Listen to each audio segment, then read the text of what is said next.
And I think I don't want to do too much of a rant because we're on a clock, but um, we're gonna see if this SEC is down narrative plays out in the bowls. It didn't last year. SEC went 9-2 last year and beat the crap out of basically everybody they played. The two losses were Florida with a running back at quarterback, and Florida sucked. Playing a completely bad matchup against Michigan, and Texas A&M barely losing to Louisville when Texas A&M had their third string quarterback in the game.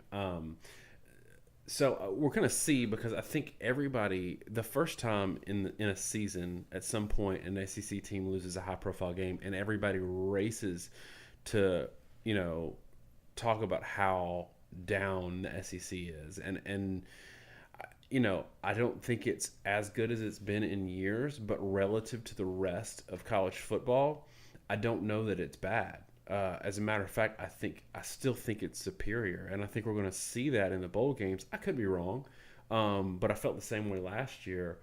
Part of it's matchups in these bowl games, but part of it's just that we think these conferences are better this year, and we've talked about this at length.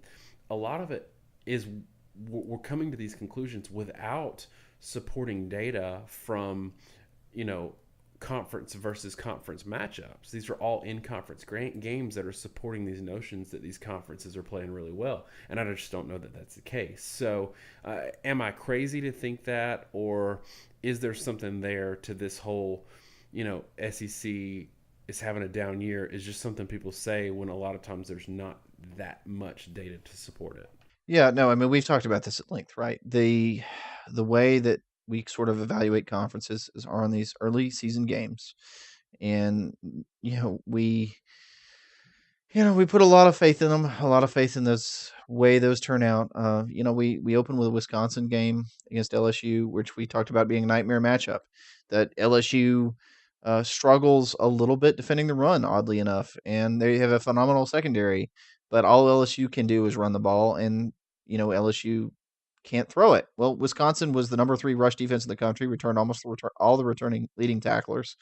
And lo and behold, they could stop the run well enough that at the end of the game, LSU, has a interception trying to kick to win. And then Texas A&M, maybe they get driven to overtime with UCLA, but Well, and don't forget that UCLA had Josh Rosen in that game, and they lost him, I think, in the second or third game, and he was all of it, yeah, true, the true. whole time. So I mean that maybe that's a 2-win in conference UCLA team, but it's probably a better UCLA team for whatever that's worth. And A&M had a pretty comfortable lead in that ball game. They just sort of blew it because they kept throwing the football in the fourth quarter, and UCLA snuck back and nearly ended up beating them. But we talk about all these, and we sort of ignore the other major ones. What about the fact that Kentucky beat Louisville? We like the fact that to harp on the fact that Georgia lost to Georgia Tech, but Georgia beat North Carolina, and again, Alabama beating Southern Cal 52-6. That matters. I mean, that really does matter. And Ole Miss, fell apart in the second half against Florida State. But Florida State was a pretty good team. So I don't know. I think we're giving a lot of credit to the losses the SEC suffered, but there's just as many like those Kentucky Louisville games. But we totally and completely harp on the Georgia Tech win over Georgia. And Georgia, North Carolina. Right, exactly. Georgia beat North Carolina early in the year with a better record than Georgia Tech. So, maybe we're reading too much into this, right? Maybe sure Georgia lost to like fifth ranked in the ACC division, Georgia Tech, but they beat second in the division North Carolina. Tennessee may have imploded and been way down to people's expectations, only an 8-4 team, but those losses were all in conference. Tennessee thumped a Virginia Tech team that would win their division and take Clemson down to the wire in the ACC championship game. And we just ignore that ball game. We ignore it completely. So I don't know. I don't buy that the SEC's down that much. I think the SEC has a lot of parity this year, and because they have parity, the records are more similar. We've talked quite a bit about this whole bag of wins concept, right? That a conference has maybe 120 wins and they have 120 losses, and they're going to be distributed. Whether those wins are given to the same four teams or they're given to everybody in equal measure determines whether you have 10-win teams or whether you have 8-win teams. But just because some teams are better than others, and so you have teams with really good records, doesn't mean your conference is better than a conference where everybody's about the same and they all have 8-win. They all have 8-win records. That just means one conference has parity and another does not. Again, a better conference doesn't generate more wins for the conference. It's a solid fixed number that you pull from every season. This seems obvious, but at the same time, we just still use the stupid notion that overall record, particularly in conference play, is our primary factor for setting rankings. And you end up in a situation where in the Big Ten, great, we have 5 teams that are very good, but there are 5 Big Ten teams that are so good. Wisconsin, Ohio State, Michigan, uh, Nebraska, those guys, yeah, sure, they beat each other, and Penn State, and maybe they should go. Ohio State shouldn't. And look at how much great they are with all their 10-win seasons. But the other 9 teams only had one win over the other 5. That was Iowa over Michigan. To make things worse, there are 5 teams at the bottom of the Big Ten that did not beat any of the other 9. So there's a bottom group that was horrible, and all they did was pad wins for the other team. So maybe these teams just got a little bit overrated, and we're going to have a 10-win team get humiliated in the Big Ten in a bowl game. That's never happened before, so that's also weird. Yeah, I think we've kind of seen this song and dance. When a conference is really top heavy, you get teams that are ranked, really highly. They end up in bowls they probably shouldn't be in, and they get sort of embarrassed. And I don't think it's because the teams are bad; they just get overseeded. And I think in the opposite's happening in the SEC. The SEC has a lot of parity this year. Again, you can rag on Mississippi State because they lose to BYU. Yep, totally power with you. They shouldn't be very good. But at the end of the season, they were a different team with Nick Fitzgerald.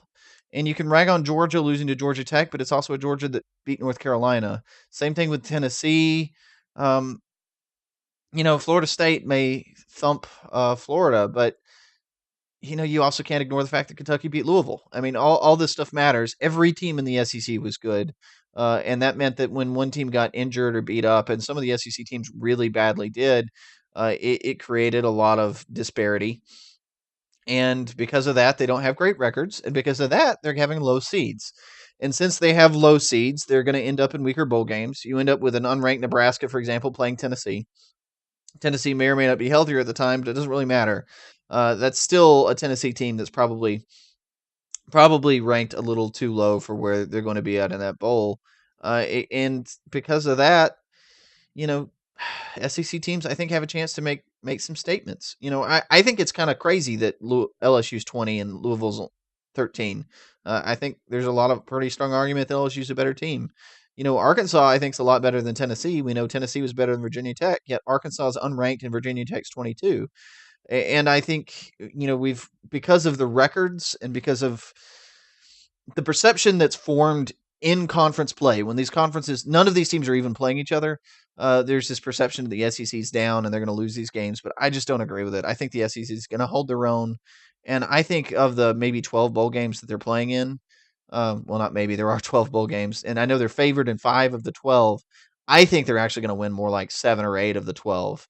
I think they're going to win at least 7 and quite likely 8 or 9 of these bowl games. And I think it's going to surprise a lot of people, just like it did last year. And it's happening because, again, when you have 3 Big Ten teams into your 6 bowls, that means everybody else slots in a harder bowl than they should. And the SEC, without getting extra teams in these bowl games, they're slotted a little bit lower. They're having more favorable matchups, and it's going to make the SEC look better.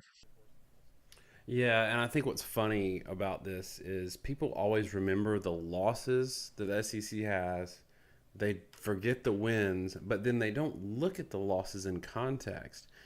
If LSU on a neutral field with their old quarterback that got benched is 2 points inferior to a division champion in the Big Ten, what does that say about LSU, who came into the SEC and got beaten up? If Auburn is one score away, I think it was 19-13, away from beating Clemson, who's in the playoff, and then Auburn comes in to the SEC and gets beaten up, it says everything to me. And you can't just, I mean, margins count. I mean, when you, a 1913 loss to Clemson is not the same as Colorado going out, and I think it was 45-28 to Michigan. Like USC 52-6 to Alabama. These aren't the same. So it is funny to me, and I think the thing you touched on, it really played into their wins last year in that they were underseeded because people look at just win-loss records and drop these SEC teams in the rankings, which means they're playing teams that they should be playing a level up in terms of actual quality opponent, but they're getting an inferior opponent because people underrate these SEC teams, and it turns into, a lot of weird lines. Like right now, Oklahoma is only a 5-point favorite with a banged up Auburn. I know Auburn got some players coming back or whatever, but 8-4 team in the SEC who didn't finish great, and they're in the Sugar Bowl by default, and Oklahoma's only a 5-point favorite. Come on, what does that tell you? Like, so I think your point's really well taken, and I'm sorry for the rant, but it's so funny because it happens every single year. I mean, whatever. I hate to say it because Saban says it, and it's annoying. It is what it is, and it shows to be the case every year. And maybe we'll be wrong this year, but I don't think so.